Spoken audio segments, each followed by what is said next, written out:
Assalamu alaikum, I'm Aisha and you're watching Samaa News. Here are today's headlines.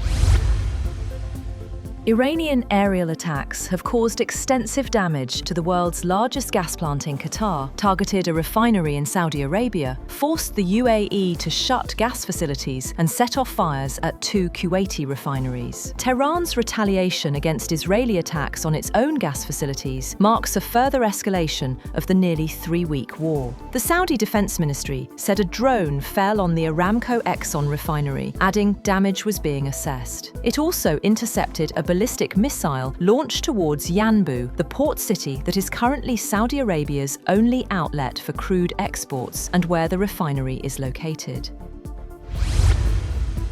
On the other hand, US President Donald Trump has said that the attack on Iran's South Pars gas field was carried out by Israel, and the US and Qatar were not involved in it. Trump also said Israel would not make any more attacks on Iranian facilities in South Pars unless Iran attacked Qatar, warning that the US would attack those facilities if Iran acted against Doha. Trump wrote on Truth Social that the United States knew nothing about this particular attack, and Qatar was in no way, shape or form involved with it, nor did it have any idea that it was going to happen.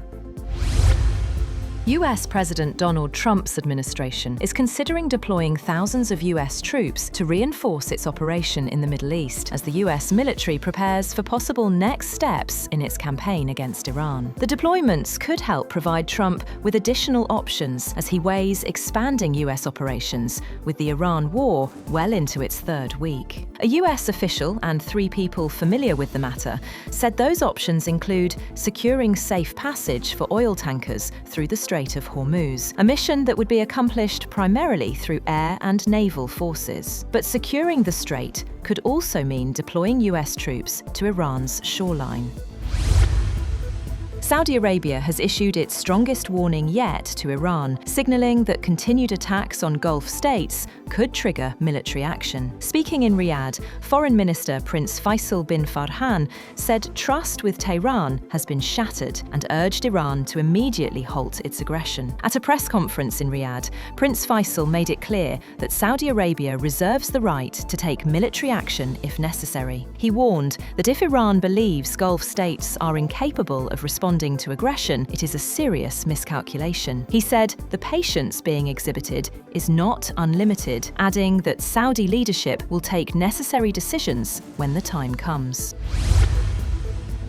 Arab and Islamic countries have strongly condemned Iran's recent attacks across the region, urging an immediate end to hostilities. The joint statement came after a high-level consultative meeting in Riyadh, where leaders stressed diplomacy and collective security. Participants strongly condemned Iran's attacks on Gulf countries, as well as strikes targeting the Gulf Cooperation Council states, Jordan, Azerbaijan, and Turkey. The ministers denounced the use of ballistic missiles and drones in what they described as deliberate attacks on civilian infrastructure. Pakistan expressed full support for the sovereignty, territorial integrity, and political independence of all brotherly countries in the region. Pakistan has announced a temporary pause in the Ghazab-Lil-Haq military operation against militants across the Afghan border. Information Minister Atta Ullah Tarar said the halt will run from March 18th to March 23rd for Eid al-Fitr. He said the decision was made in good faith and at the request of countries including Saudi Arabia, Qatar and Turkey. However, the minister warned that the operation would immediately resume if any cross-border attack or terrorist incident occurs. That's all for now. For more updates, visit www.samaa.tv. Thank you for watching Samaa News.